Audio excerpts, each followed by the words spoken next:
a este segundo conversatorio de jóvenes convocado por la diputada Silvana Pérez Buenavita, en el cual, como verán, por suerte, este lugar se llenó de jóvenes, que acá no es nada común. Este aplauso maravilloso. Ellos hoy nos van a hablar sobre los retos que ellos se encuentran, que entienden, que les preocupan, de los cuales, como jóvenes, identifican en la sociedad actual. Principalmente, como la vez pasada tuvimos un énfasis más inclinado hacia la educación, a salud mental, adicciones y también una parte de economía. Así que los voy a dejar ahora para que hablen ellos, pero antes le vamos a pedir a la ministra de Salud Pública, doctora Karina Rando, que dé una palabra de bienvenida.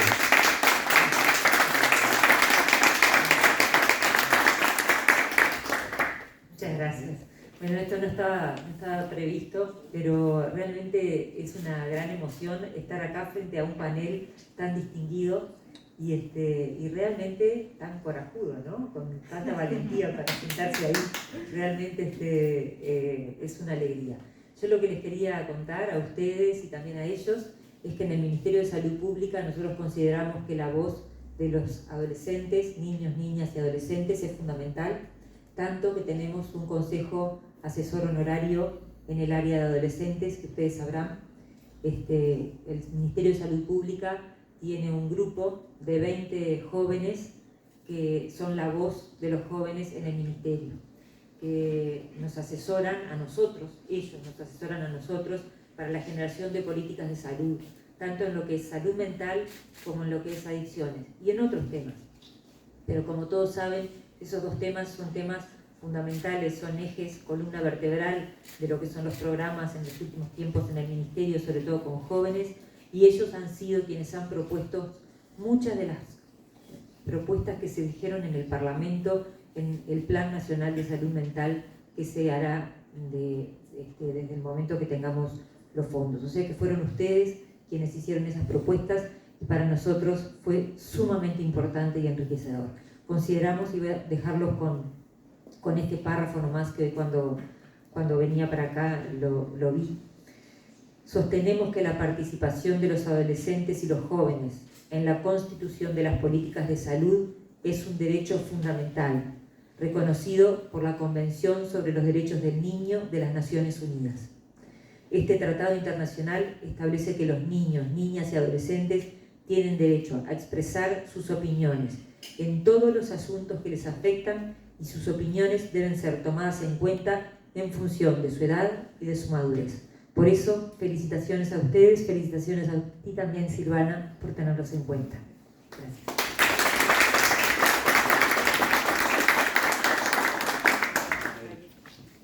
Bueno, buenas tardes a todos.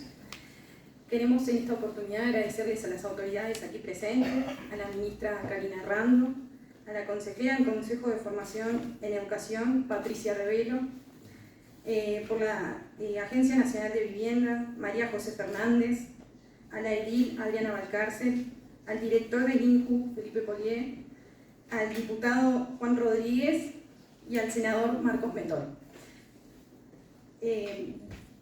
Queremos agradecerle a la diputada Silvana Pérez por darnos la oportunidad en esta instancia para hablar sobre los retos que tienen los jóvenes en materia de salud mental y economía.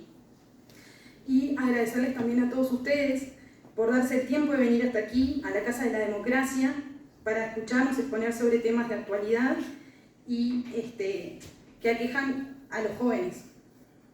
En la mesa de participantes de hoy nos acompañan Dulce Machado, Bruno Nelson Arroyo, Lorena Solís, Franco Canti, Josefina Pascal, Adrián Barceló y Bauti Gil Castillo. Les pido un fuerte aplauso para todos ellos.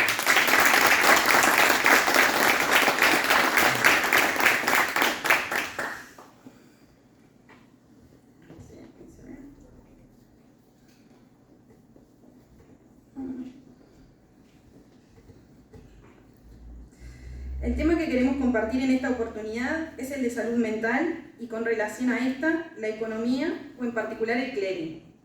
De alguna forma, esto se vincula con los distintos problemas que genera saber que no podés pagar tus deudas, y si bien este es un tema que hoy en día está en agenda por el tema de la propuesta de Cabildo Abierto de la deuda justa, buscamos enfocarlo desde un punto de vista de salud mental y sus consecuencias. No es nada nuevo que en Uruguay son preocupantes las cifras en materia de suicidios, sobre todo en adolescentes y jóvenes. Esta cruda realidad nos motivó a ponernos manos a la obra y realizar este conversatorio. Ahora bien, veamos un poco de números, no sé si se ven por la pantalla, de la información pública que surge de la página del Ministerio de Salud Pública. ¿No se ve? No. A ver si, perdón.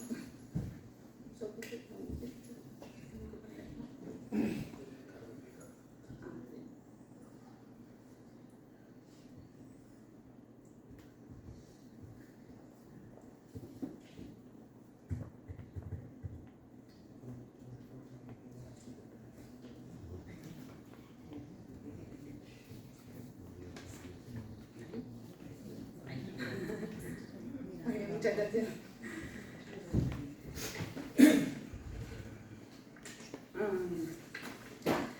De la información pública que surge de la página del Ministerio de Salud Pública, podemos destacar dos aspectos muy importantes. Por un lado, la tendencia al incremento que tiene la tasa de suicidio en Uruguay. Podemos ver en esta imagen que en 2010 hubo alrededor de 16.2 muertes cada 100.000 habitantes, mientras que en 2021 y 2022 se disparó a 21,6 y 23,2 respectivamente. Estos números reales son alrededor de 823 personas fallecidas en el año 2022. Por otro lado, en las franjas etarias más jóvenes también se vio un incremento en las tasas de suicidio. En esta imagen podemos ver que en adolescentes entre 14 y 19 años, en 2019 fallecieron 34 personas. Entre 2020 y 2022 fluctuó entre 42 y 45, siendo los picos más altos en los años 2020 y 2022. Se realizaron estudios comparativos entre los certificados de defunción y las historias clínicas de algunos adolescentes fallecidos por esta causa, y se reveló como resultado que gran parte de los suicidios se vinculaban al consumo problemático de sustancias. Si bien aún no se han hallado soluciones que modifiquen significativamente esta realidad, se ha ido avanzando de a poquito, y en ese sentido vemos con buenos ojos el trabajo que desde el gobierno se ha dado con respecto a esta problemática que sin duda alguna preocupa. Hemos asistido en diferentes oportunidades que desde el MIDES, el INJU, el MSP y demás autoridades y organizaciones se llevan a cabo eventos que buscan concientizar sobre este tema, relativizando ese concepto que se tenía de tratarlo como un tabú. En este sentido, destacamos la Ley 19.979, presentada por la diputada Silvana Pérez Bonavita y acompañada por otros legisladores, en la que se crea la campaña de concientización y prevención del suicidio adolescente. Asimismo, también, desde un punto de vista más práctico, en esta rendición de cuentas, que ya cuenta con media sanción en diputados, se proyectó una asignación de partidas económicas para salud mental y adicciones que esperamos tenga aprobación de todos los partidos políticos. En cuanto al proceso que tuvimos, me gustaría comentarles un poquito cómo arrancamos con esta iniciativa. Cuando comenzamos a trabajar en los temas que íbamos a tratar en este evento, lo primero que nos surgía era la consecuencia por la que llegábamos a enfocarnos en salud mental. Por ejemplo, trastornos alimenticios, ansiedad, entre otros, o incluso el suicidio. Sin embargo, decidimos enfocarlo más en un aspecto anterior a ello y nos preguntamos, ¿cómo llegamos hasta acá? ¿Qué pasa por la mente de las personas? ¿Por qué llegan a suicidarse? Y esto nos hizo plantearnos que teníamos que hablar más de lo que nadie se atrevía a hablar. Todos alguna vez nos sentimos menos que alguien por tener esta ropa y no otra, por comer esto y no lo otro, por este cuerpo y no el de fulano, no el de mengano, el teléfono de actualidad, el auto 0 kilómetro y otras tantas cosas más. Pero ¿cómo nos afecta esto en sí? Para comenzar entonces con estas ponencias, vamos a invitar a Dulce Machado, quien nos va a exponer sobre los trastornos alimenticios.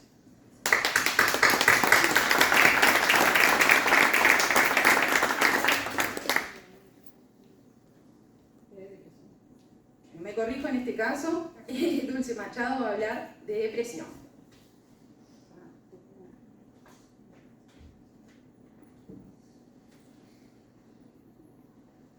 Bueno, buenas tardes, mi nombre es Dulce Machado y dentro de lo que es salud mental en adolescentes y jóvenes les voy a comentar sobre la depresión.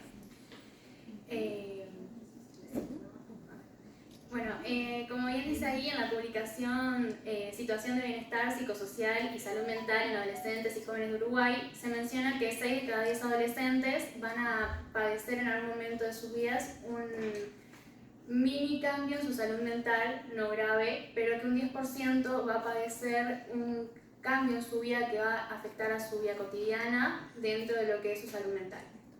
No es nada nuevo decir que la salud mental está fuertemente conectada a lo que son nuestros vínculos, nuestros apoyos, nuestros accesos a derechos o oportunidades, entre muchas otras cosas. Y es por esto que siento que los adolescentes y los jóvenes deberíamos contar con un espacio donde se nos escuche, se nos comprenda y a su vez se nos ayude a salir de nuestras problemáticas. Todo esto desde el entorno hogar, familia, pero también por parte de lo que es el Estado. Dentro de las problemáticas de salud mental se distinguen 2 principales problemáticas, que es la depresión y la ansiedad, que muchas veces van de la mano. Los trastornos depresivos no son solamente lo que se suele decir, estar todo el tiempo tristes, sino a su vez tiene características de carencia de interés, de apetito, de placeres, sentir culpa, autoestima baja, entre muchas otras cosas.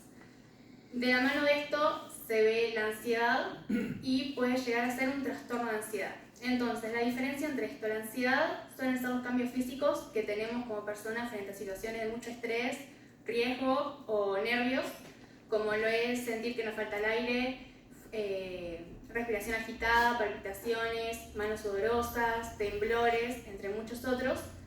Y un trastorno de ansiedad es cuando estas reacciones se hacen cotidianas en nuestra vida y no lo podemos controlar. Dentro de los trastornos de ansiedad encontramos una categoría de 3 más vistos o más grandes, entre ellos los trastornos de ansiedad social, que es lo más visto en la población uruguaya, el trastorno de ansiedad obsesivo-compulsivo y el trastorno de ansiedad postraumático. Estos pueden ir de leves a más severos. Bueno, todos en algún momento de nuestra vida escuchamos la palabra depresión y en su momento lo asociamos a tristeza. ¿Pero qué es realmente? De por sí la depresión es un trastorno del estado del ánimo que sí nos lleva a estar persistentemente tristes, con pérdida de intereses en diferentes actividades. También es conocido como el trastorno depresivo mayor o la depresión clínica. Esta nos afecta a nuestra forma emocional, física, cómo sentimos, cómo pensamos, cómo actuamos, cómo nos llegamos a relacionar con nuestros pares, entre muchas otras cosas. Es muy posible que se nos resulte difícil llegar a realizar nuestra vida diaria teniendo depresión y a veces esto lleva a que la persona sienta que no vale la pena vivir. O sea que por eso muchas veces también se ve el suicidio de mano a la depresión. Es algo que no se tiene que tomar a la ligera, es una enfermedad y puede de hecho llevar mucho tiempo un tratamiento para ella. Lamentablemente, como dije anteriormente, esto lleva a los jóvenes al suicidio, no por no pedir ayuda antes, sino porque al momento de pedir ayuda se nos minimiza y se dice que es un llamado de atención.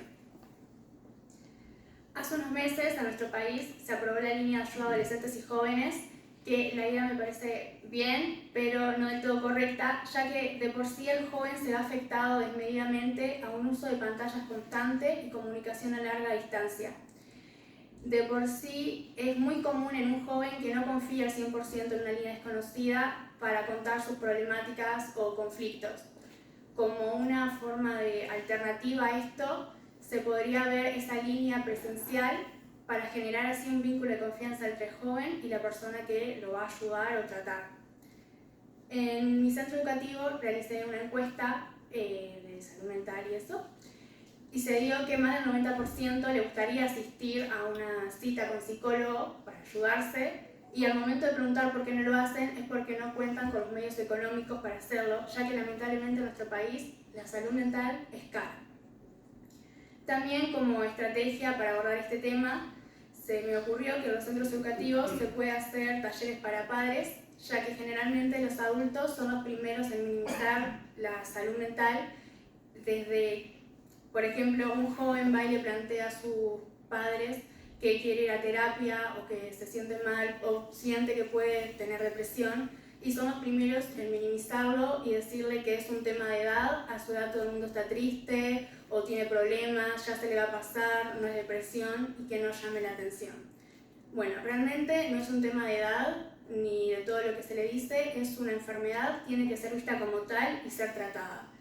Es verdad, el joven capaz al principio tenía solamente depresión y ansiedad, lo cual no es menor y tiene que ser tratado, pero por eso puede terminar en la idea del suicidio, y es recién ahí cuando intenta suicidarse que se le da ayuda, minimizando así todas las veces anteriores que éste la pidió. Es importante que el joven sepa que tiene un apoyo de parte de su familia, obvio, pero también por parte del Estado. Y es por esto que para lograr actuar a tiempo desde nuestra parte, deberíamos tal vez armar un equipo de trabajo. Esto se realizaría aunando lo que es Ministerio de Salud con un equipo interdisciplinario que cuente con psicólogo, psiquiatra, nutricionista, medicina general. Desde educación, que cada centro educativo pueda tener comunicación directa con este equipo interdisciplinario, y a su vez este equipo pueda darle seguimiento INDA para ver que no haya también carencias alimenticias. Sé que no es una situación fácil, pero si todos ponemos nuestro granito de arena y aportamos en esto, tampoco sería imposible. Muchas gracias.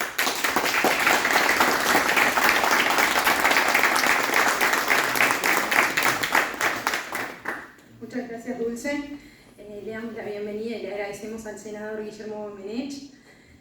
Y continuando, si sería importante concientizar sobre este tema a toda la población, sobre todo para ir tratando también de buscar algún tipo de solución.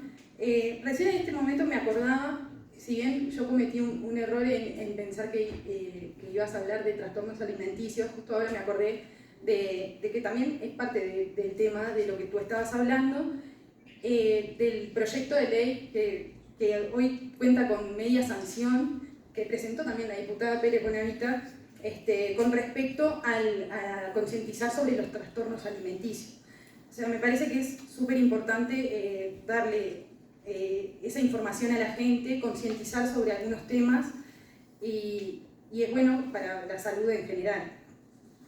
Ahora bien, siguiendo con esta línea, de cómo accedemos a lo material para lucir a la moda o para encajar en algunos grupos, vinculado también a los trastornos alimenticios, a la depresión, entre otros.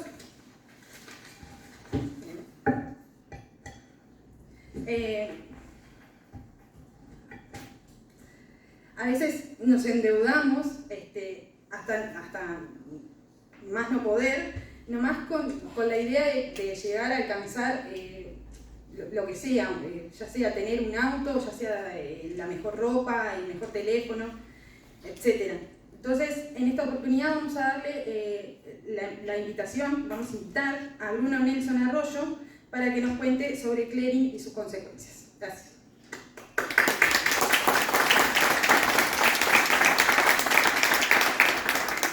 Gracias a todos por estar presentes. Bueno, en esta ocasión les quiero comentar sobre el famoso clearing de informes, el cuco que todos los uruguayos conocemos, ¿no? Y si, bueno, aún siendo menores igual sabemos que existe el clearing. De hecho, les quiero comentar los orígenes del clearing de informes y los cambios que ha tenido a lo largo de estas décadas. ¿Qué es el clearing de informes y cómo impacta en la salud mental el desconocimiento de nuestro comportamiento financiero? Equifax Clearing de Informes es un buró de crédito que brinda de forma sofisticada y objetiva información crediticia sobre personas y empresas a sus afiliados. Es decir, que las empresas pueden suscribirse a este servicio que presta esta empresa, que ya veremos más adelante que es una multinacional, y por lo tanto consultar información sobre cada uno de nosotros. Por lo tanto, no toma decisiones sobre la concreción de un negocio. Esto quiere decir que es un tercero en discordia y que no participa en las decisiones que toma una empresa que termina concediendo un servicio. Constituye una base de datos comercial y es de dominio completamente privado. Inicialmente, el conocido Clearing de Informes se fundó en el año 1954 y surgió a partir de iniciativas de comerciantes que comenzaron a tener problemas con clientes que no les pagaban a tiempo y por este motivo anotaban sus datos en un soporte de papel para luego compartir esa información con otros comerciantes. Es decir, se compartían información unos con otros para ver qué cliente era más cumplidor, quién no cumplía con sus obligaciones financieras a tiempo, quién no honraba sus compromisos financieros y por X motivo. Esto fue mutando con el tiempo hasta que en el año 2001 la multinacional Equifax Incorporated, que es Equifax Inc., abreviado en inglés, adquirió el tradicional Clearing de Informes y su filial en nuestro país es Equifax Uruguay Sociedad Anónima. Sobre esta multinacional es de origen estadounidense con sede en la ciudad de Atlanta, estado de Georgia, y junto a Experian y TransUnion opera como una de las 3 agencias de informes de crédito al consumidor más grandes del mundo. Estamos hablando de una empresa que tiene muchísimo poder a nivel mundial para manejar nuestros propios datos personales, ¿no? El alcance de la información que se maneja trasciende todas las fronteras y continentes. Bueno, ¿cómo funciona esta base de datos? Las instituciones financieras enfocadas en la concesión de préstamos al consumo se enfrentan a 2 tipos de decisiones. Por un lado, deben decidir si otorgar o no un préstamo a un cliente nuevo, y ya sea alguien que tiene 18 años, uno cuando tiene 18 quiere comprarse lo último, no sé si lo último, pero bueno, quiere comprarse algo con su primer sueldo, ¿no? Y bueno, la mayoría de los casos los sueldos a esa edad son escasos, por experiencia propia. Y de hecho mi primera tarjeta fue a los 18 años, así que bueno, viví la experiencia en primera persona. Pero no solamente deben decidir si otorgar un préstamo o un servicio a un cliente nuevo, sino que por otro deben decidir cómo gestionar los préstamos que ya concedieron. Los modelos de puntaje crediticio que utilizan estas bases de datos, estas empresas, las que son propietarias, dichas bases, utilizan modelos de puntaje crediticio con técnicas estadísticas muy utilizadas por las instituciones financieras a la hora de tomar este tipo de decisiones. Acá vemos lo que vendría a ser el score de crédito que, para los que no sabíamos, hasta hace un tiempo, en Uruguay se maneja una escala de 1 a 999. Y los colores en la escala indica el ranking que tiene cada uno de nosotros ante esta base de datos. Sobre el score de riesgo. Según Equifax, el score de riesgo consiste en una fórmula estadística que permite ordenar a la población según la probabilidad de atraso que cada persona tendría en los próximos 12 meses al cálculo del score. Es un número que asocia las características del individuo al cumplimiento del evento definido con un puntaje que va de 1 a 999 y que representa un ranking de probabilidad media de que el individuo alcance el evento definido. Esto vendría a ser el repago del crédito en ejemplo. ¿Qué probabilidad tenemos como personas deberíamos ser económicamente activas, de poder repagar un servicio que se nos brinda? Avanzando más en lo que es el score de riesgo, en el cálculo influye la propia capacidad de endeudamiento de la persona. Esto se traduce en pagos puntuales o no de servicios prestados por empresas afiliadas a Equifax. Ejemplo, el tradicional Carlos Gutiérrez, la empresa que vende electrodomésticos, o Antel, la Administración Nacional de Telecomunicaciones, también está afiliada a este servicio que presta esta multinacional. Y de préstamos y tarjetas de crédito, servicios proporcionados por instituciones de intermediación financiera, esto vendrían a ser los bancos, y empresas administradoras de crédito, las financieras, que la mayoría de ellas pertenecen a los propios bancos, quienes están autorizados a operar en plaza por el Banco Central del Uruguay. La población de interés para el modelo está compuesta por mayores de 18 años que tienen una ficha creada en la base de datos de Equifax y consideradas económicamente activas, como mencioné, al momento de la observación. la cual es consultada por alguna entidad del mercado, bancario, financiera, telecomunicaciones, en los últimos 60 meses. Bueno, acá la pregunta, ¿quiénes están en el clearing? Estamos todos. Todos los que estamos acá tenemos más de 18 años, así que todos estamos en el clearing. Pero la base de datos se nutre de la información que brindan las empresas acreedoras, a las que alguien les debe dinero, sobre antecedentes comerciales y crediticios de sus clientes, según informa la misma Equifax. Además, incluye información de la Central de Riesgos del Banco Central del Uruguay. Por lo tanto, estar en el clearing, como dije, significa tener un historial crediticio y de comportamiento financiero, lo que puede ser tanto positivo como negativo según cada circunstancia. Hablando de la Central de Riesgos del Banco Central del Uruguay, según la definición de la Superintendencia de Servicios Financieros del Banco Central del Uruguay, la Central de Riesgos Crediticios es un sistema integrado que consolida la información proporcionada mensualmente por las instituciones de intermediación financiera, empresas administradoras de crédito y empresas de servicios financieros, en relación a los créditos directos y contingentes. Estos son, en particular, las contingencias, el concepto de contingencias, son los saldos disponibles en las tarjetas de crédito. Todo eso se reporta mensualmente a la Central de Riesgos. Y estas han concedido, las empresas han concedido a las personas físicas y jurídicas o a otras instituciones del sector financiero. Las instituciones en su conjunto evalúan el cumplimiento y la capacidad de pago de los deudores y les asignan mensualmente una categoría. O sea, todos estamos calificados, tanto personas físicas como jurídicas, en función de las normas emitidas por la misma Superintendencia de Servicios Financieros. Con la situación de cumplimiento y esa categorización, elaboran un reporte que envían mensualmente a la Superintendencia de Servicios Financieros. Esta consolida la información y, en conjunto enviada por todas las instituciones, se centraliza todo en la Central de Riesgos. Acá vamos a hablar de las definiciones de las categorías de riesgo. Las instituciones clasifican los créditos directos y contingentes que conceden a personas físicas o jurídicas del sector no financiero en comercial, consumo y vivienda, de acuerdo al destino de dichos créditos. Existen varios tipos de obligaciones financieras, ¿no? Un crédito hipotecario, un crédito automotor, un crédito de consumo personal.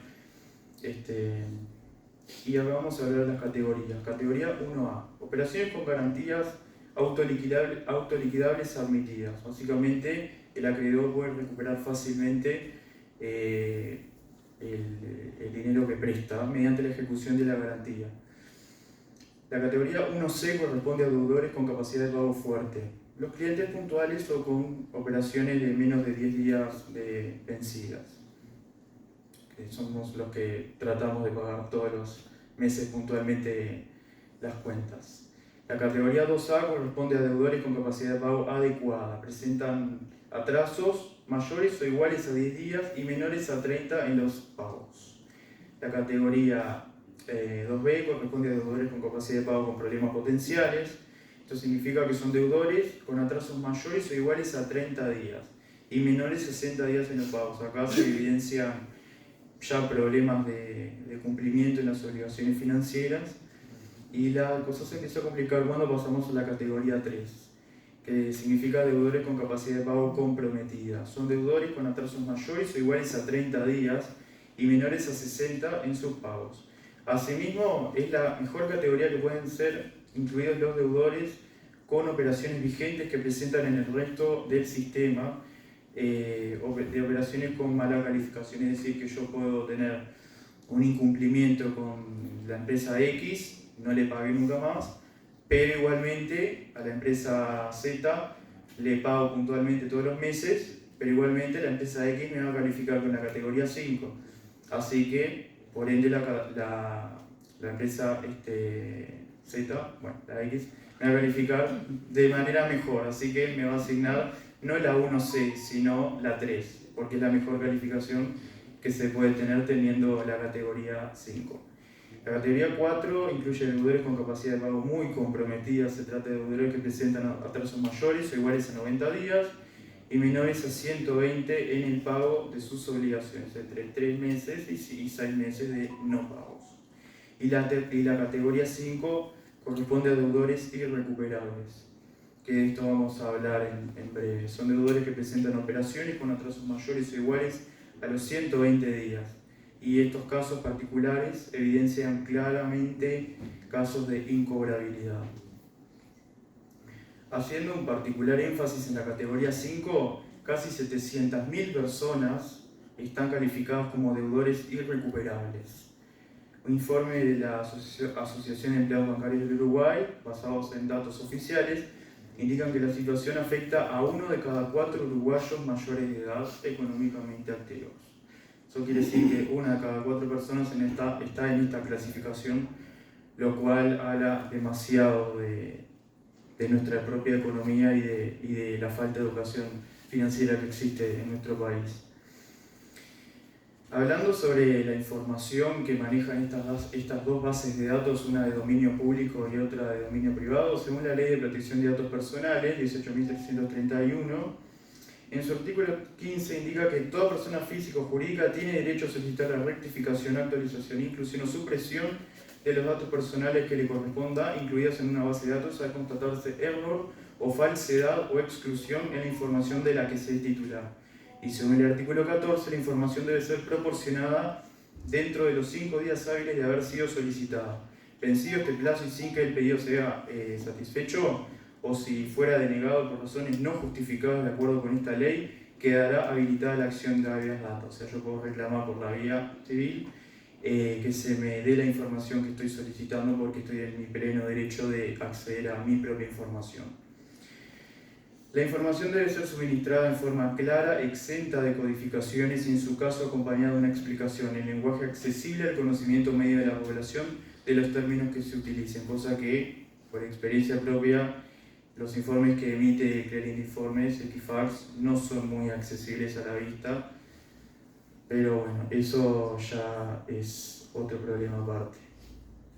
Relacionando más con la cultura del consumo, nos encontramos inmersos totalmente en esta cultura, la del consumismo, y menos ante la inexistencia de una educación financiera que nos dé las herramientas necesarias para tomar decisiones correctas, puede traernos serios problemas, no solamente económicos y a tiempo presente, sino también a futuro, y también de salud mental, cuando el sentido de responsabilidad, esto vendría a ser la voluntad de pago, no es suficiente para afrontar los compromisos financieros que hemos asumido. O sea, no alcanza solo con querer pagar. Uno dice, quiero pagar, tengo la voluntad de pagar, pero a veces no alcanza. El acreedor quiere su plata. Pero no depende ya de nosotros en pagar, sino que nos vemos imposibilitados y bueno, ya ahí se complica. No está mal endeudarse, pero más si uno lleva a cabo una inversión. Y un psicólogo dice que Roberto Balaguer, donde se afecta la salud es cuando ya la posibilidad de pago se corta y se termina incurriendo en un círculo vicioso bastante terrible. Existen prácticas extorsivas para el cobro de deudas, llamadas horarios inapropiados, en días inhábiles, generalmente personas que se hacen pasar por abogados y no lo son, o sea, ya están incurriendo en conductas que no son legales. Para ellos no presentan información misma, no se identifican, llaman de varios números y los gestores rotan y no se identifican. ¿Qué solución podemos hallar ante esta problemática? Bueno, firmar por una deuda justa. Particularmente el grupo de jóvenes 510 de Cabildo Abierto logró fomentar la temática en cuestión para que se incorpore la grilla de asignaturas impartidas en todos los niveles de enseñanza mediante el convenio suscrito en el año 2023 entre la ANEP y el Banco Central del Uruguay. Es un logro muy importante de nuestro grupo, así que es algo muy destacable a remarcar.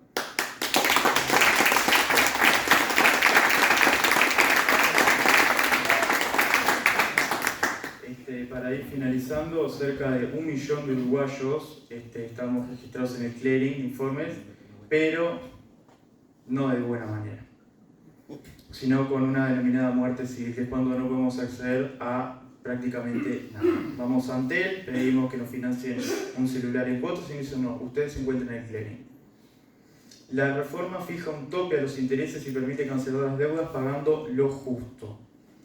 En Uruguay, la pregunta se contesta sola, no está permitida la usura, la Constitución lo prohíbe, nadie irá preso por deudas, aunque con eso amenazan los propios estudios jurídicos a quienes se les vende las deudas.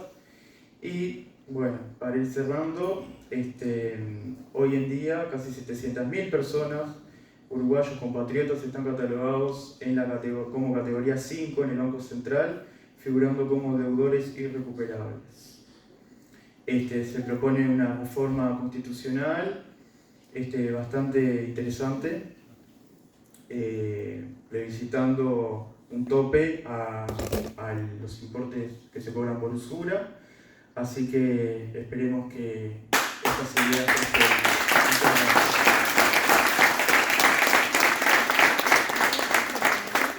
Muchas gracias, Bruno, por tu ponencia. Sin duda fue una clase intensiva de clearing que estuvo muy buena porque a veces muchos no tenemos ni idea de cómo manejarnos en plaza con nuestra economía personal. Entonces aprendemos un poco de los ponchazos, hablando mal y pronto, porque no encontramos una solución y nos dan vuelta a la cabeza y termina por ser complicado. Muy bueno el aporte que decías, que comentabas sobre el tema de la reforma educativa, porque fue en un evento muy similar a en el que muchos jóvenes nos juntamos y hablamos sobre educación. Yo también participé y me acuerdo de cuando Guillermo hablaba sobre el tema de la incorporación a la currícula liceal, sobre el tema de la formación económica que deberíamos tener. Que con eso solucionaríamos un montón de asuntos económicos. En principio, ¿no? Que ninguno va a ser economista saliendo del liceo.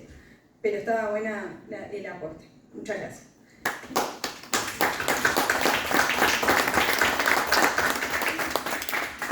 Ahora vamos a darle la bienvenida a Lorena Solís para que nos exponga sobre los estereotipos y su afectación en la salud mental.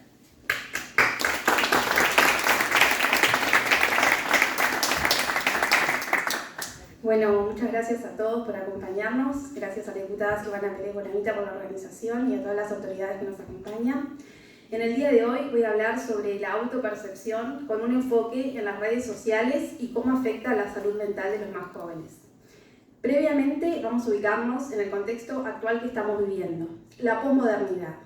¿Qué es la posmodernidad? Es una corriente de pensamiento que surgió entre los años 70 y 80.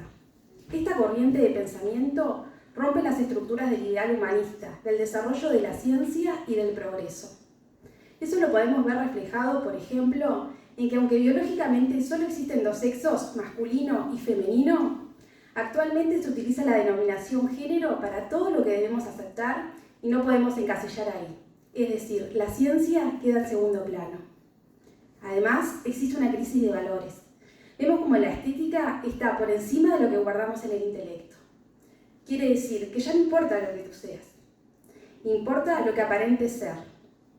Además, podemos ver cómo los jóvenes se sienten frustrados, porque necesitan consumir lo último, lo rápido, lo fácil. Hay un consumismo desmedido, que hace que los jóvenes se sientan frustrados por alcanzar un estándar que sea aceptado. En esta sociedad tan vertiginosa es en la que se están formando los jóvenes. Ahora, para hablar de estereotipos, vamos a definir qué son. Los estereotipos son ideas generalizadas sobre miembros de un grupo. Estas generalizaciones marcan los roles y desempeños de cada individuo. También son atajos mentales que nos ayudan a definir a las personas. Todos nosotros tenemos la necesidad de sentirnos aceptados, de pertenecer a un grupo. Actualmente estamos bombardeados por estereotipos representados por influencers, que tienen detrás una industria que busca y acompaña las expresiones de la posmodernidad antes mencionada. Los niños y jóvenes pasan horas frente a las pantallas, consumiendo todos esos valores que les quieren inculcar. Las industrias utilizan la necesidad humana de pertenecer a un grupo para invadirnos con imágenes altamente cuidadas para marcarnos hacia dónde tenemos que ir, cómo debemos hablar y qué ropa debemos vestir. Si nos referimos a la ropa, por ejemplo, podemos ver las imágenes prematuramente sexualizadas de Instagram, o podemos escuchar las letras de las canciones también altamente sexualizadas. Y ni que hablar de los viajes exorbitantes que todos quisiéramos tener. Estamos en una cultura del uso y abuso de nuestra psiquis. En ese contexto podemos entender la problemática salud que hay en los más jóvenes, que tienen como ideal alcanzar un nivel de vida que no está acorde a la realidad que están viviendo. Las depresiones, el consumo de drogas, las frustraciones y los problemas físicos aquejan a más de una generación que se ve asediada por los instrumentos de persuasión más perversos que pueden existir. Entre los problemas físicos y psicológicos están los llamados TCA, trastornos de la conducta alimentaria. Se pueden reconocer como un patrón persistente de comer no saludablemente o hacer dietas no saludables. Estas conductas no saludables causan un sufrimiento sustancial que puede ser en detrimento para la salud física y psicológica. Así que aprovechamos para felicitar a la diputada Silvana Pérez Bonavita, que realizó un proyecto de ley que busca prevenir y concientizar los trastornos de conducta alimentaria. Bueno, y ahora, antes de terminar, ¿cómo podemos prevenir o acompañar a los más jóvenes en este proceso de crecimiento en el cual se encuentran transitando? Siendo nosotros mismos los influencers, los padres, los hermanos mayores, la familia, escuchando y además hablando, inculcando lo que realmente tiene valor, que son los valores éticos, morales, espirituales, sembrando una autoestima alta, pero sobre todo una autoestima sana. Y ahora, para culminar, quiero mostrar 2 videos que son de la campaña de DAF, lo cual representa el vínculo que hay entre los jóvenes y las redes sociales. Y además decirles que la mejor red social que podemos tener todos nosotros es la familia. Así que acompañemos a nuestros jóvenes.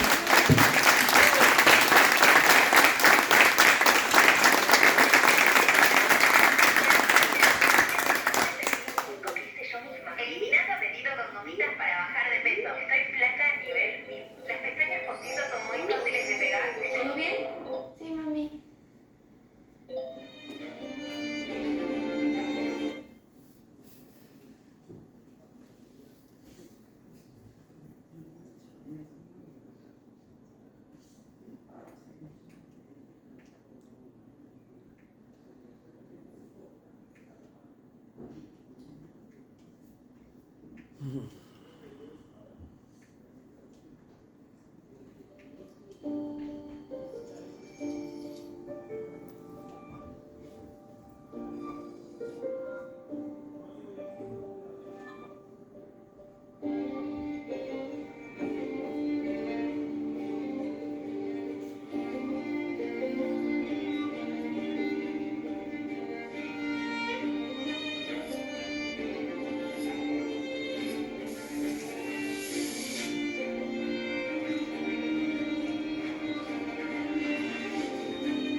Sin duda las etiquetas con las que nos manejamos hoy en día afectan en gran medida nuestro entorno y cómo nos vemos los jóvenes. Ahora le voy a dar el turno a Franco Canti para que nos exponga acerca de las adicciones y su vínculo con la salud mental.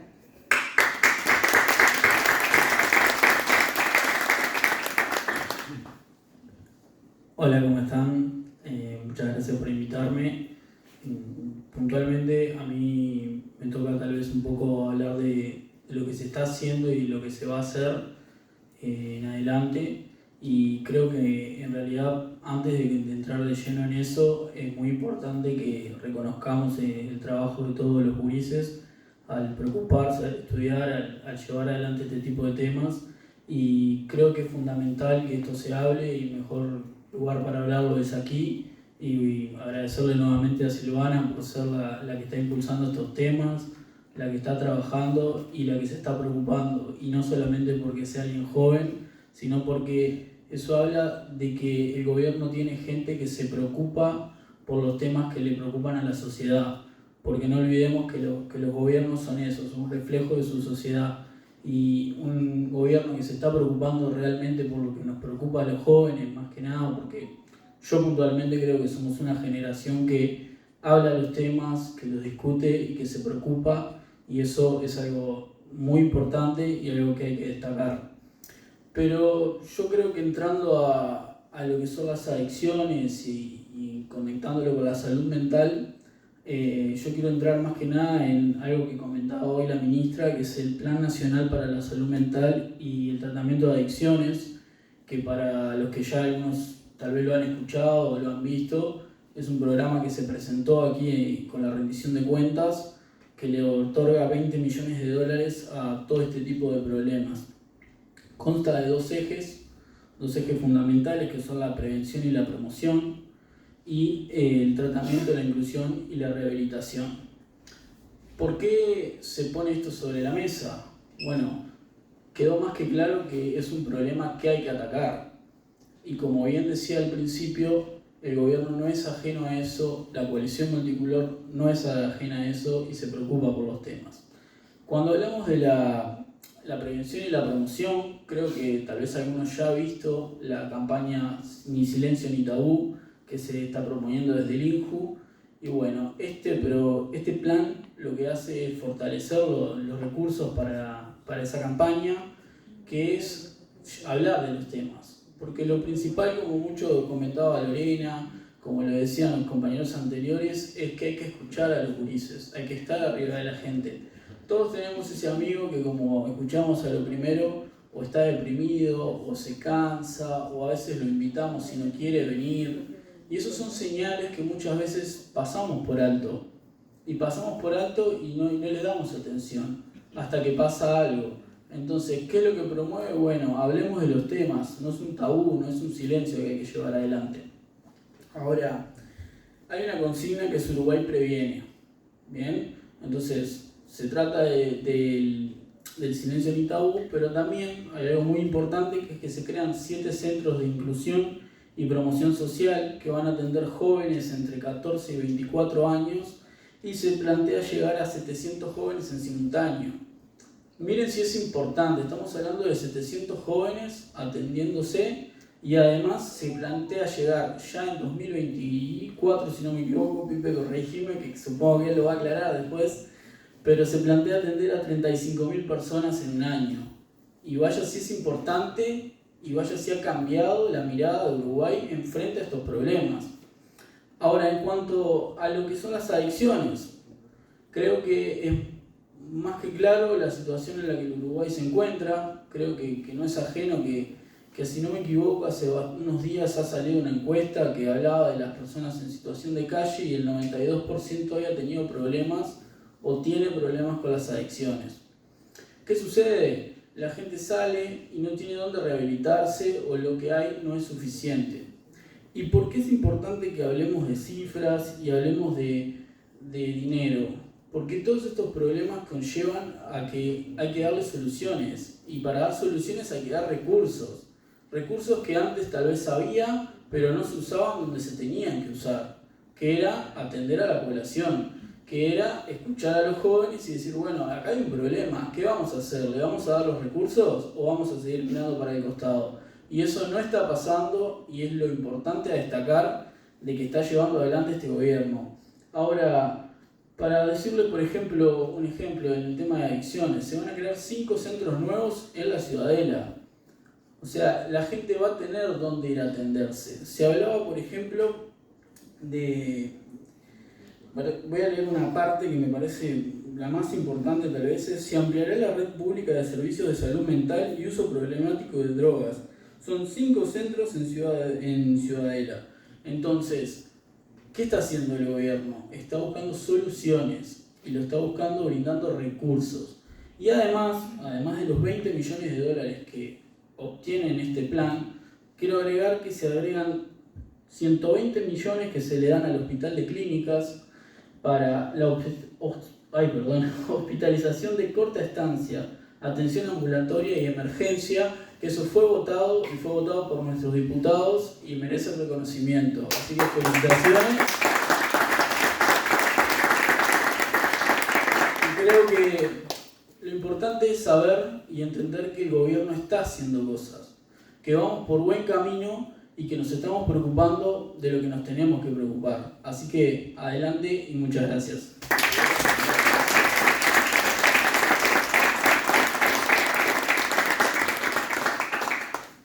Muchas gracias, Franco. Sin duda, bien, como vos bien decías, está bueno tener este tipo de idas y vueltas, de saber qué es lo que está haciendo el gobierno, pero también saber que ellos vean lo que estamos haciendo nosotros y qué es lo que nos preocupa, que es también parte importante de la sociedad. Ahora bien, le vamos a dar la palabra a Josefina Pascal para que nos hable acerca de deporte y salud.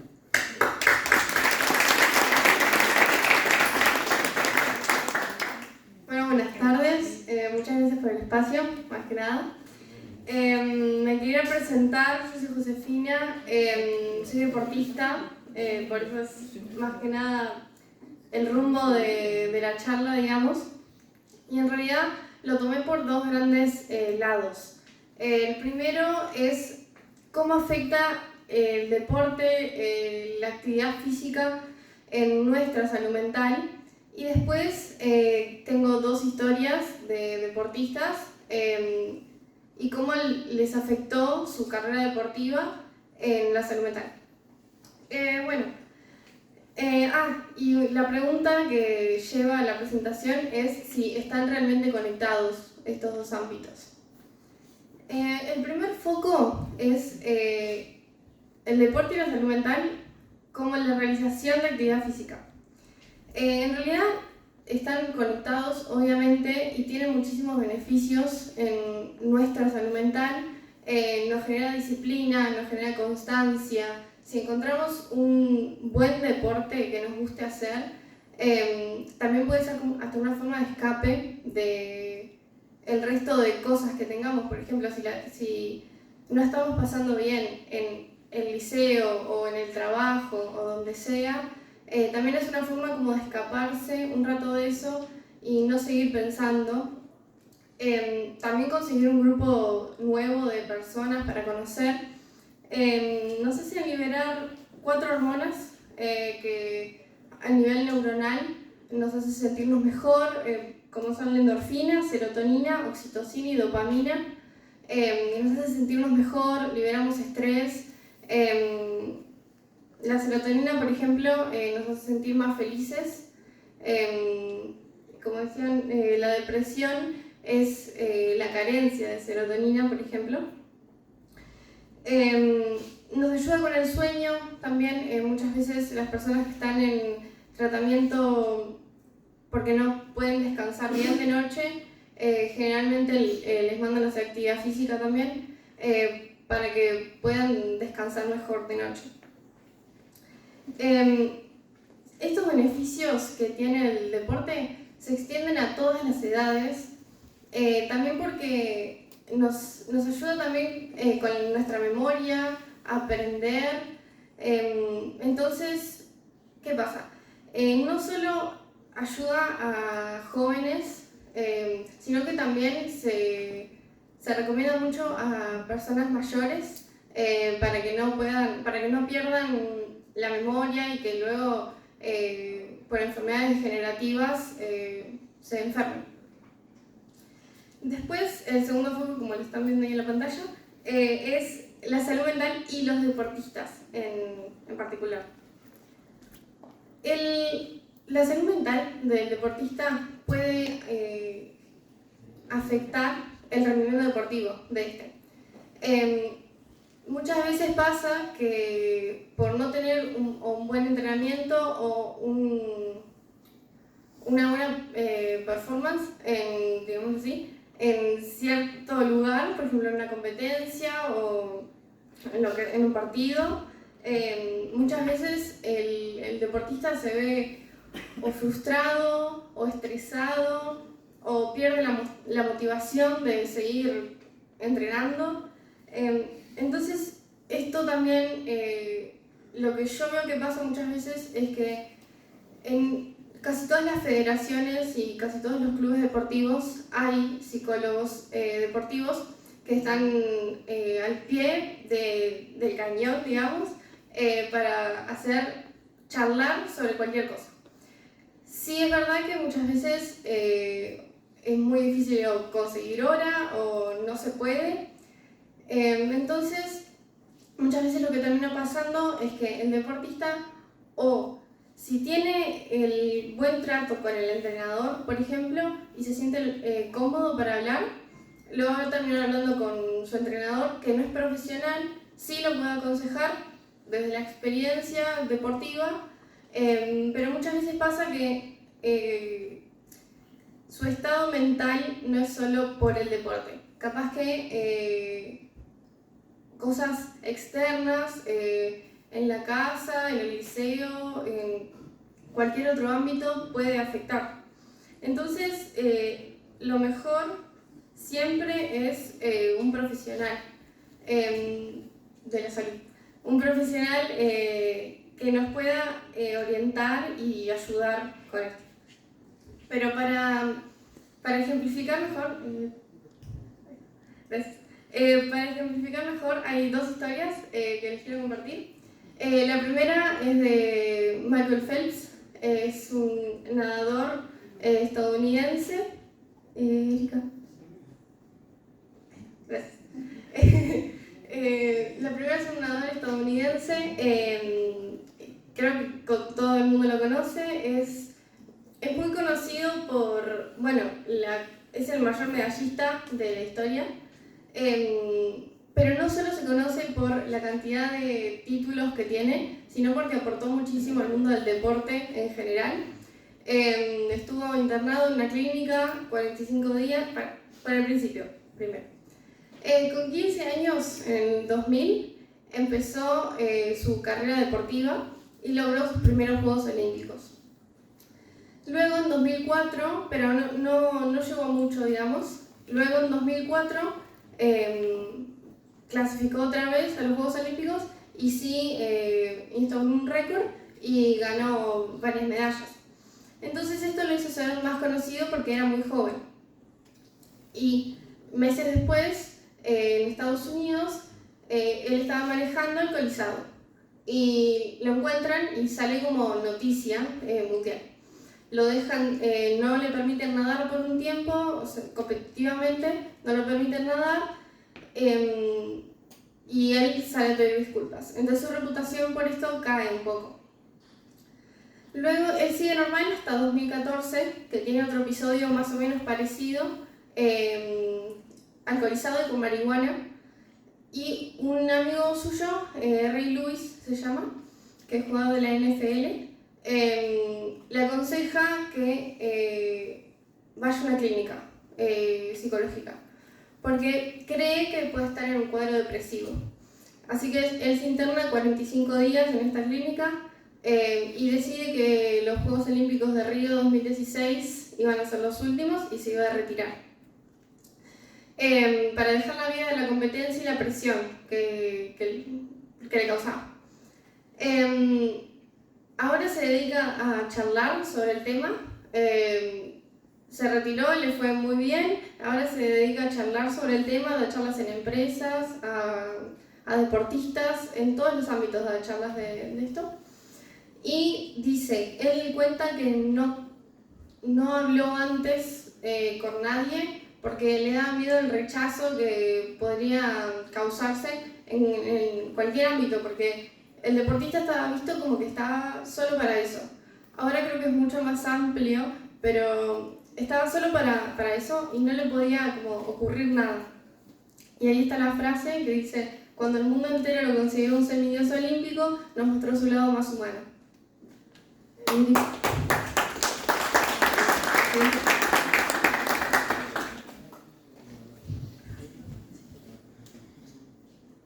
Un anterior. Ahí está, gracias. Bueno, y el Mono García fue un futbolista uruguayo que nació acá en Montevideo, que Cuando yo no lo conocía al menos, pero en pleno 2021 salió la noticia que se suicidó en pleno confinamiento, plena emergencia sanitaria, porque lo que había pasado fue, él estaba en un cuadro sumamente depresivo, grave, porque no solo no estaba en su país, sino que no estaba ni con su familia, estaba solo, se contagió de COVID, entonces pasó a estar mucho más aislado.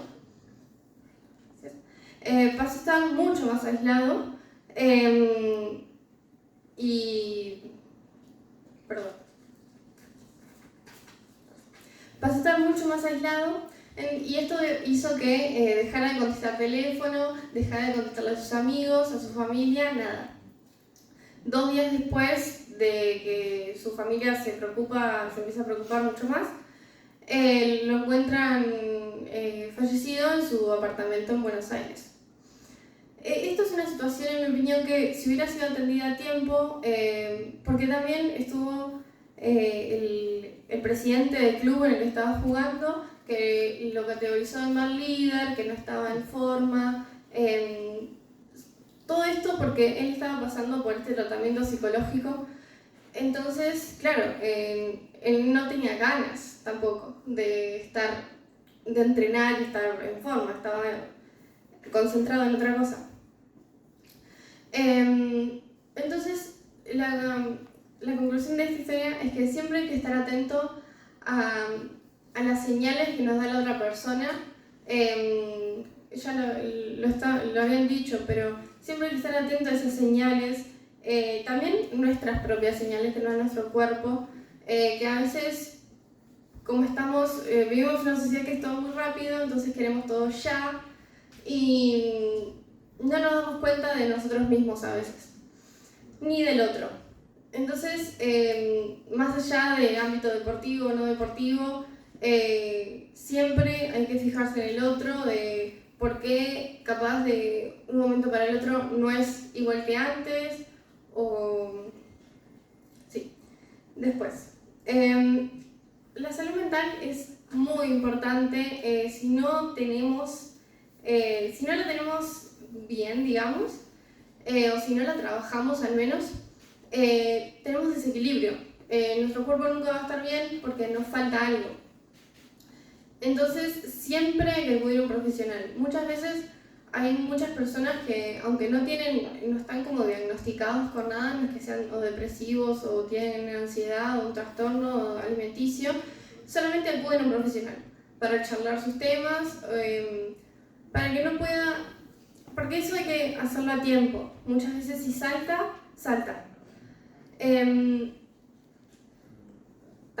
Y después, a veces cuando vemos un amigo que está pasando por una situación así, capaz que no hay que intentar aconsejar todo el tiempo o ayudar de alguna forma, sino solo acompañar y estar ahí. Muchas gracias.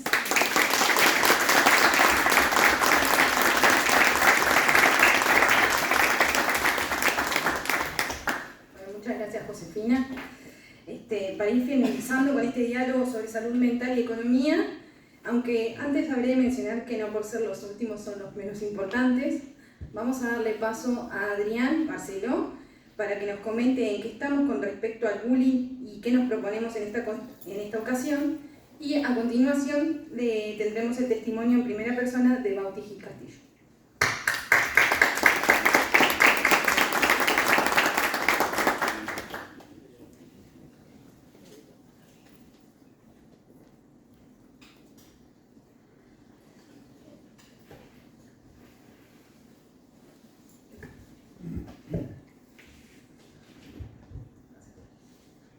Bueno, muy buenas noches para todos. ¿Se escucha así?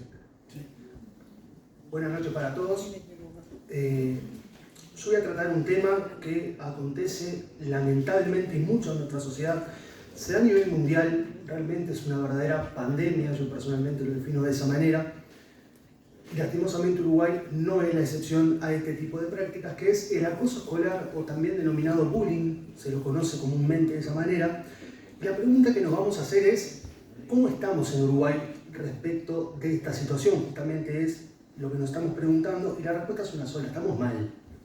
Estamos mal, no tenemos otra posible respuesta, y esta situación tan lamentable obedece a diversos motivos. Primero que nada, porque no tenemos una norma específica que trate este tema, que regule el tema. No obstante, se ha presentado en el día de ayer un proyecto de ley que busca justamente tratar esta temática. Y el principal problema que tenemos nosotros respecto del acoso escolar o del bullying es que no sabemos qué es, no tenemos una conceptualización, no lo hemos definido. Y si yo quiero combatir contra algo, porque partimos de la base que el bullying es un problema social, yo tengo que combatirlo y por consiguiente intentar erradicarlo, tengo que por lo menos saber qué es ese algo al que yo me estoy enfrentando. Y la definición que se propone es la siguiente: toda agresión física, verbal o psicológica que se reitere en el tiempo y que tenga lugar en el ámbito educativo hacia niños, niñas o adolescentes, y que sea por parte de cualquier persona que se encuentre bajo la dependencia del centro educativo. Primero que nada, es una definición amplia porque habla de toda agresión, es decir, no se limita únicamente a la agresión física, que si bien es la que suele darse mayoritariamente, también hace referencia a otros tipos de agresión. Tiene que reiterarse en el tiempo, es decir, tenemos un elemento temporal. Esto nos permite diferenciar justamente el acoso escolar de agresiones que se dan de manera aislada. Por supuesto, tenemos también un factor espacial que es el centro educativo, o sea, es la nota característica del acoso escolar, es aquella agresión que se da en el ámbito educativo, en el ámbito del centro, mejor dicho, hacia niños, niñas o adolescentes que son los destinatarios. Y en cuanto a quien realiza la acción, puede ser cualquier persona que se encuentre bajo la dependencia del centro educativo. No necesariamente tiene por qué ser un par, por qué ser un compañero. Cualquier persona, un docente, un funcionario, un adscripto, quien sea, puede lastimosamente ejercer este tipo de actos respecto de los menores que ahí se educan. Y si nosotros nos preguntamos cómo estamos desde el punto de vista estadístico en Uruguay, ¿sí? Los números más recientes que tenemos son del año 2022, del informe de estado de situación elaborado por UNICEF. Y la verdad que estamos mal. Esto refuerza mucho más la respuesta que vimos al principio, que estábamos mal, porque un 26% de los jóvenes de entre 9 y 16 años en Uruguay es víctima de este tipo de acoso. Y si nosotros lo pasamos a fracción, decimos que 1 de cada 4 estudiantes dentro de este rango etario lamentablemente son víctimas de este tipo de prácticas. Y si nosotros prestamos atención justamente a las estadísticas que nos proporciona UNICEF mediante este informe, vamos a tener números que son bastante alarmantes. Por ejemplo, el 83% de las agresiones es de tipo psicológico, mientras un 35% que es una agresión física, un 9% de los estudiantes sufre la exclusión de sus compañeros en función de ser víctima de este tipo de acoso. Y algo que nos tiene que llamar poderosamente la atención es que nos vamos a dar cuenta, observando estos números, que la agresión mayoritariamente es de tipo psicológico y no físico, como solemos asociarlo cuando pensamos en este tipo de actos. Un 45% de los estudiantes considera que el diálogo fluido entre la familia y la institución es poco o directamente no existe, pese a que el 80% de los estudiantes manifiesta llevarse bien con los adultos responsables en el centro. No se animan a comentar respecto de estas cuestiones. Y algo que, por supuesto, lo digo a modo de opinión personal, algo recomendable sería que cada centro de estudio, obviamente dentro del ámbito de sus posibilidades, establezca mecanismos anónimos de denuncia para justamente poder contemplar a la víctima, pero a su vez proteger la identidad de quien tiene la valentía de denunciar y evitar justamente el miedo a una futura represalia. Esto sucede en varios países también. Si prestamos atención al sexo de los agresores y al tipo de violencia que ejercen, nos vamos a dar cuenta que los hombres mayoritariamente optan por la violencia física. No obstante, las mujeres agreden por el tema de la apariencia, como el uso del rostro, como el uso del cuerpo, todo el tema de los estereotipos que se explicó previamente. Y en cuanto a la edad, si bien estábamos hablando de entre 6 y 16, si nosotros hilamos un poco más fino y vamos un poco más al detalle, según UNICEF, la edad promedio es entre 3 y 14 años, no obstante la UNESCO entiende que va hasta los 15 años, un año más, un año menos, estamos hablando igual de menores de edad que son víctimas. También repercute no solo desde el punto de vista psicológico, sino también desde el punto de vista de la salud física. Si nosotros prestamos atención, las víctimas de acoso escolar triplican a quienes no lo son en lo que tiene que ver con posibilidades de sufrir problemas endocrinos, problemas metabólicos. La discapacidad también lamentablemente se presta como un factor que potencia la posibilidad de ser víctima de acoso escolar. Un 7% tiene miedo de ir al liceo. Estamos hablando que el centro educativo justamente tiene que ser un ámbito donde el niño, donde el joven se sienta cómodo, estudie cómodo, se sienta seguro. Difícilmente lo vamos a lograr si un 7% manifiesta tener miedo de ir al liceo. Un 43% de las agresiones se dan en el aula. Y tenemos distintos motivos también que justamente motivan este tipo de agresiones. Un 15,3% obedece a cuestiones estéticas, como luce el cuerpo, como luce el rostro.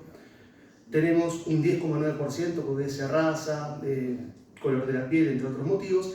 Y un dato que no se suele mencionar y que es importante es que un 4,6% de los motivos que justamente ocasionan este tipo de agresiones es por motivo de la religión que practica el menor. Y porque es un dato que es importante destacarlo porque no se suele hacer mención y aparte de violar no solamente el derecho a la salud, derecho a la integridad, derecho a la dignidad, se está violando también el derecho a la libertad religiosa, la libertad de expresión, la libertad de pensamiento y son números de los que nadie habla.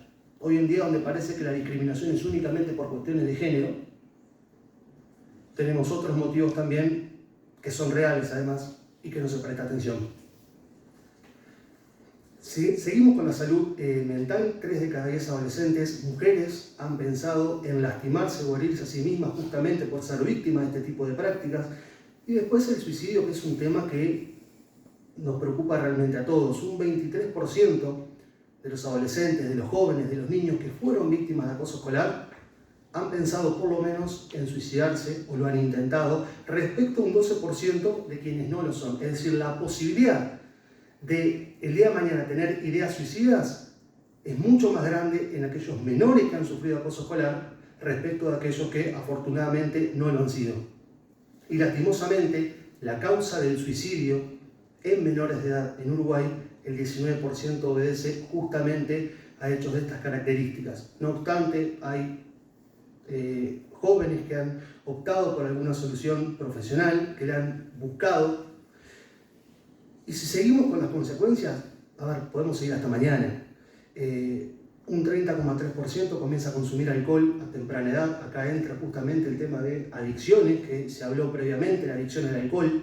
Un 27,4% comienza a tener relaciones sexuales a temprana edad. Es decir, estamos hablando de un menor, estamos hablando de un niño que debería tener otras preocupaciones en la mente y no este tipo de prácticas que muchas veces recurren a ellas para llenar un vacío que deja este tipo de prácticas. Y por supuesto que esto no viene solo, tiene otras consecuencias también. Después nos podemos preguntar por qué tenemos adolescentes de 13, 14 años esperando hijos no deseados. ¿Por qué tenemos lamentablemente un aborto cada 50 minutos en Uruguay?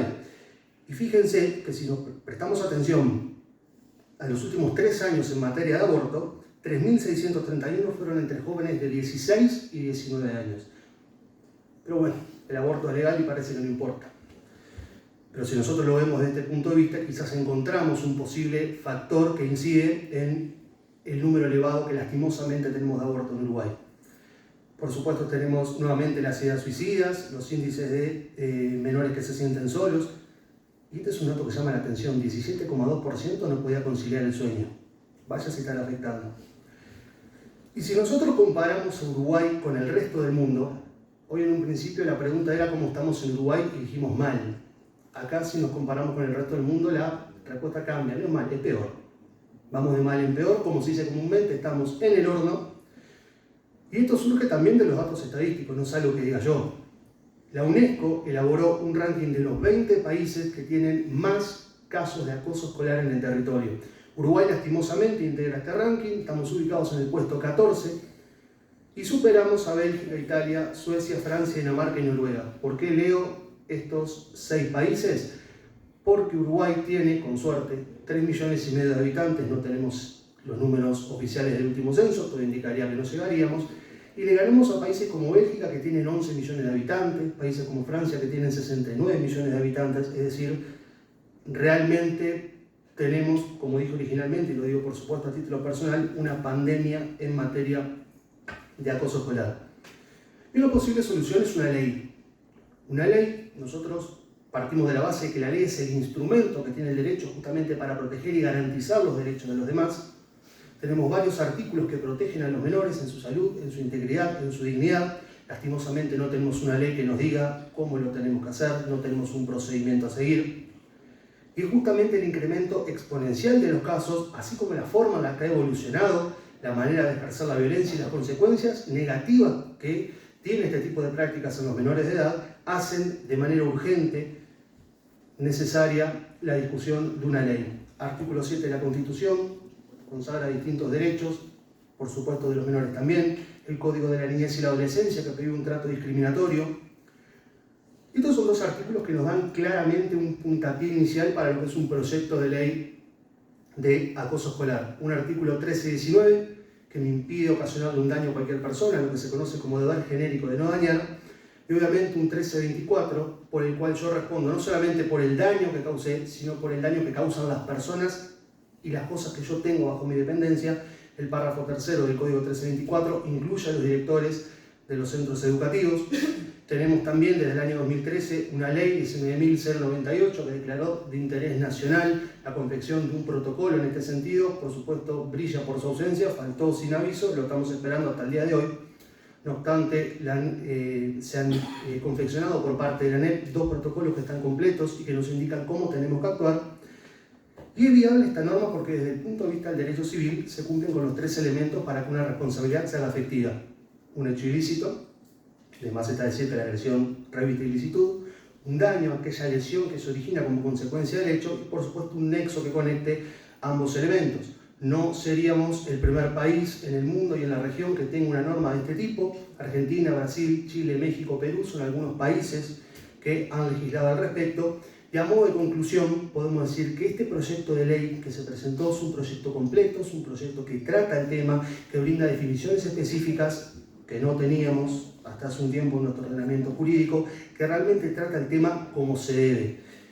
Y justamente lo que plantea, y la segunda conclusión, es la concientización, porque de nada me sirve tener un buen proyecto de ley que esté completo y que se apruebe si no concientizo a las generaciones desde la más temprana edad. Son el futuro de la sociedad. Estamos en el nuevo. Muchas gracias.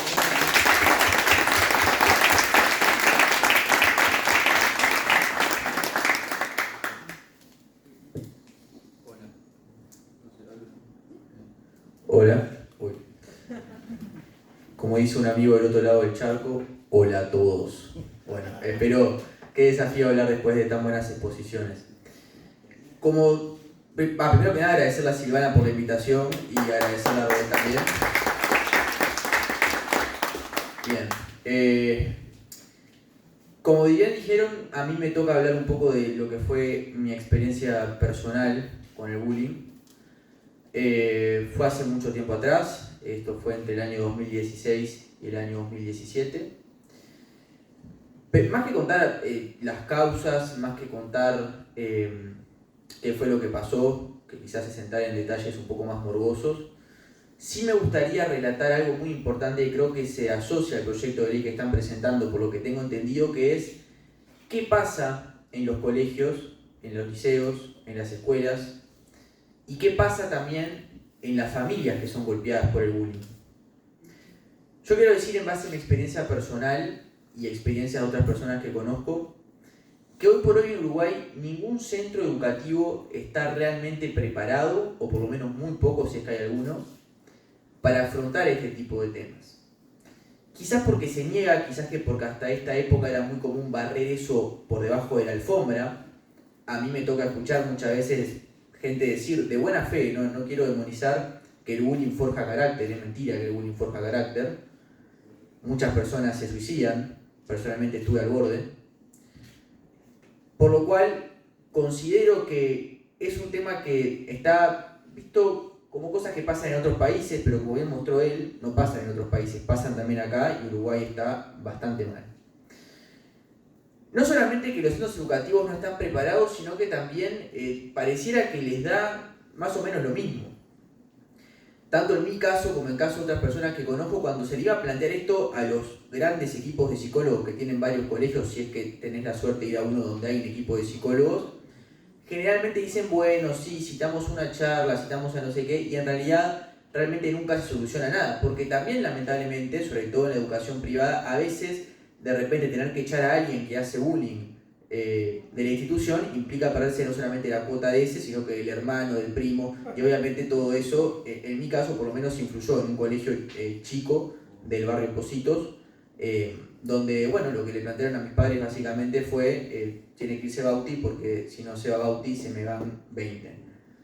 Yo no era el que hacía bullying, ¿no? Yo era a quien se lo ejercía. Igualmente creo que el bullying no solamente es víctima quien es, valga la redundancia, la víctima directa. En mi experiencia creo que también hay una gran, un gran padecimiento también por aquellos que lo ejercen. Muchas veces atrás está la baja autoestima y por lo tanto yo tengo que demostrarte a vos que yo estoy por encima tuyo de alguna manera, psicológica o físicamente.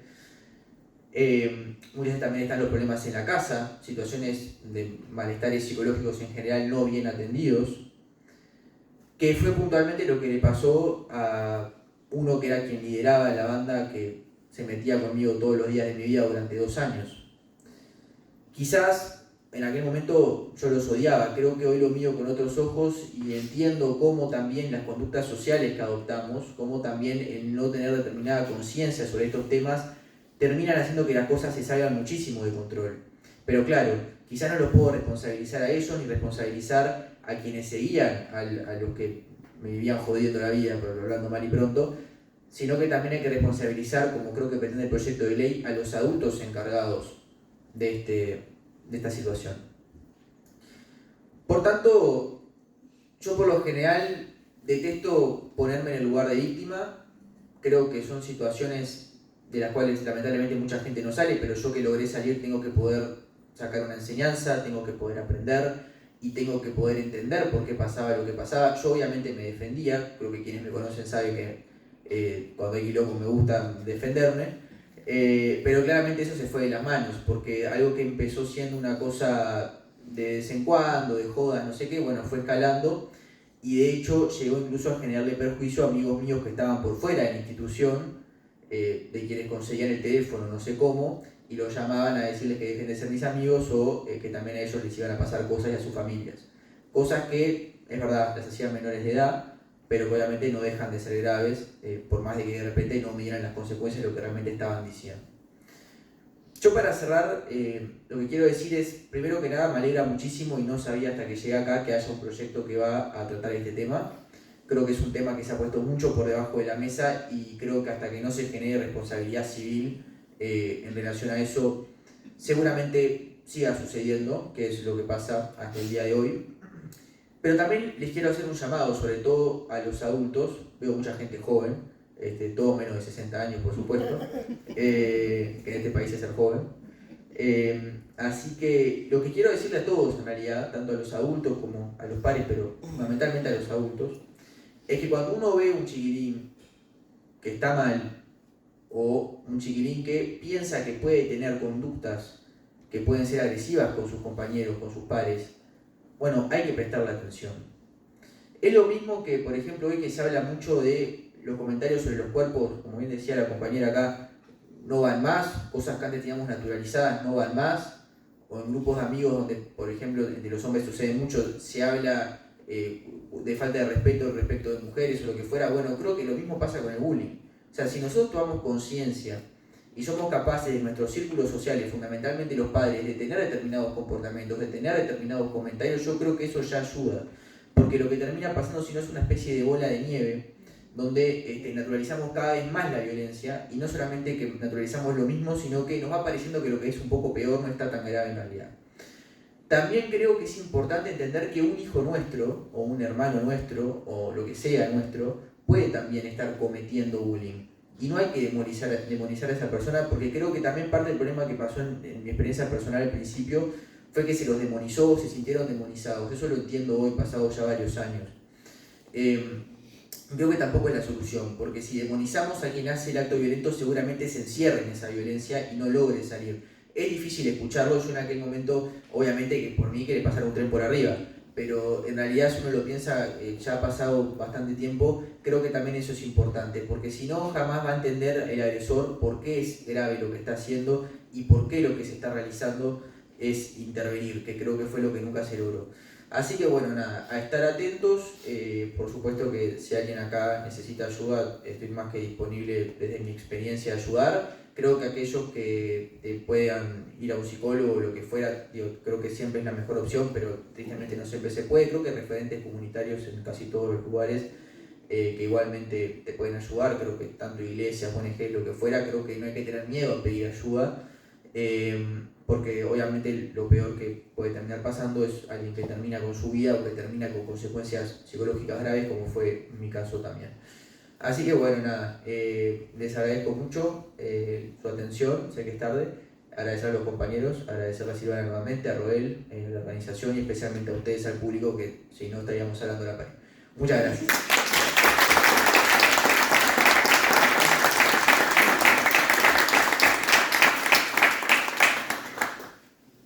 Terminó el panel. Qué final.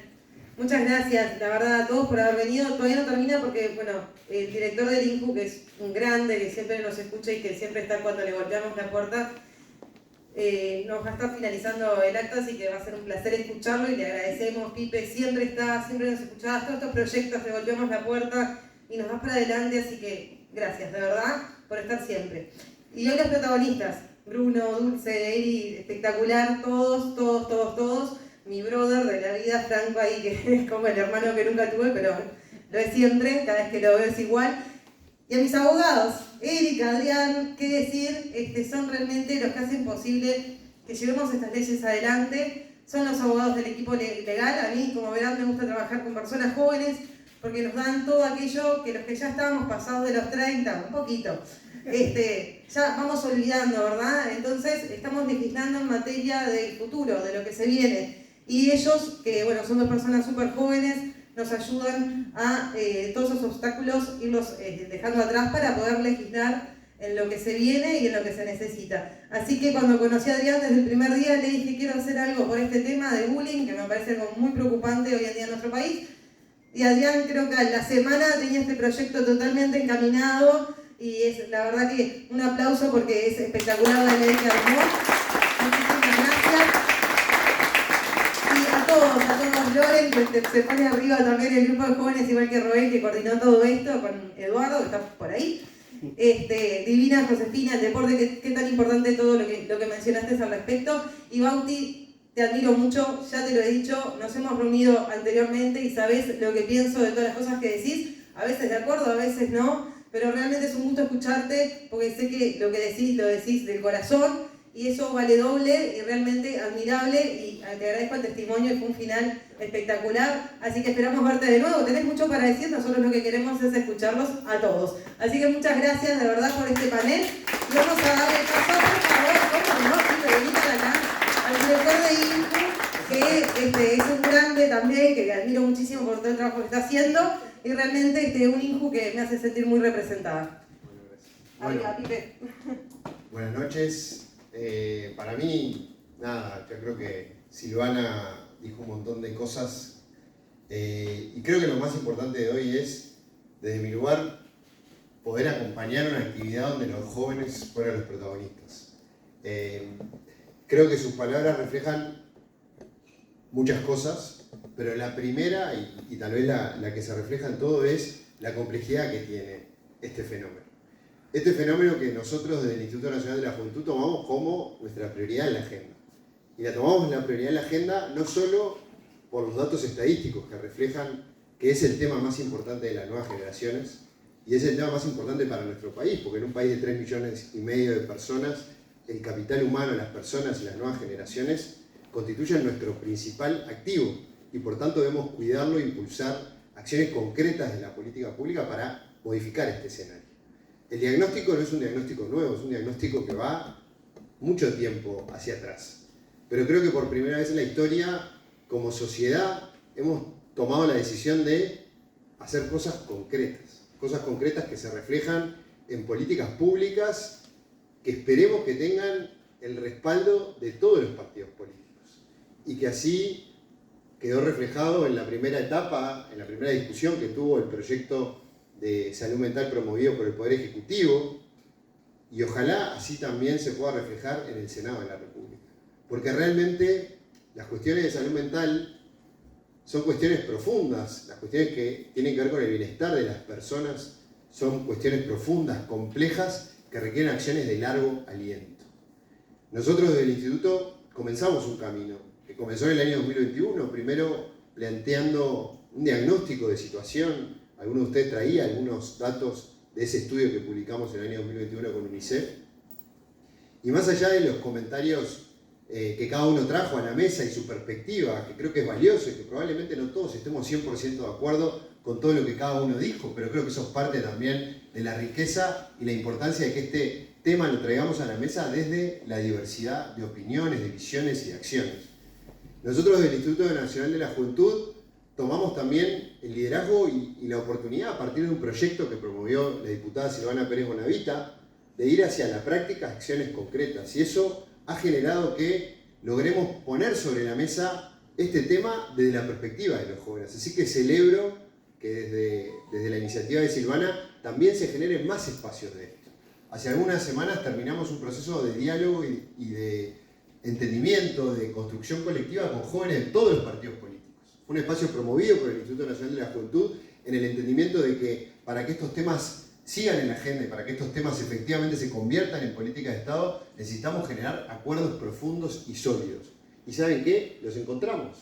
Acá, alguno de los que está acá estuvo participando en ese proceso de construcción conjunta entre los partidos políticos, y logramos que finalizara con un encuentro en que los jóvenes de todos los partidos en conjunto le plantearan a los diputados jóvenes del Parlamento Nacional su visión, una visión colectiva, a partir de opiniones diversas como las que ustedes trajeron, pero que lograron ponerse en la mesa y conciliar puntos de encuentro que marquen ese rumbo. Creo que hace unas semanas escuchaba al ministro de Educación y Cultura, Pablo da Silveira, en el marco de un proceso de rendición de cuentas del Fondo de Solidaridad que nada tiene que ver con salud mental. Pero él decía una cosa sobre el fondo, que es: las políticas de Estado no las hace el que las comienza, sino el que decide darles continuidad en otro periodo de gobierno. Ojalá que con este tema encontremos eso al próximo que le toque. Creo que como ustedes hoy trajeron, como los que estamos poniendo nuestro tiempo, nuestra dedicación y nuestro trabajo desde el Gobierno Nacional, desde el Parlamento, desde la sociedad civil, desde la vida de cada uno, todos soñamos que efectivamente esta realidad país la podamos transformar en esperanza, y estoy seguro que así va a ser, porque realmente hoy hay un rumbo claro de por dónde hay que ir, hay un convencimiento social de que este tema es importante, y por primera vez en la historia tenemos recursos concretos y un compromiso político de invertir a fondo en este tema, e invertirlo de una manera integral, entendiendo que las cuestiones de salud mental no las solucionamos solo con respuestas sanitarias. Las cuestiones de salud social tocan la fibra más íntima de las personas, tienen que ver con el desarrollo social, tienen que ver con la educación, tienen que ver con el deporte, y por eso ese es el abordaje. Y ese plan que Franco traía a la mesa y que comentaba algunas de las líneas, efectivamente propone ese abordaje. Abordar la salud mental desde la perspectiva de la comunidad y entendiendo que todos tenemos un rol para cumplir. Así que gracias a ustedes por ser agentes comunitarios de salud mental. Desde su lugar ustedes lo están siendo, proponiendo este debate, dando un testimonio, trayendo propuestas, generando proyectos, y ojalá que sea el primero de muchos espacios como este, y que podamos cada uno de nuestro lugar seguir aportando para que esta realidad país la transformemos en esperanza. Gracias.